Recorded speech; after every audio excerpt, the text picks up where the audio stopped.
watching.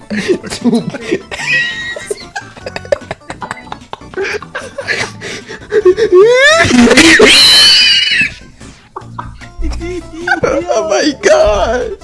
Come on, David, you got this, bro. David, you got this.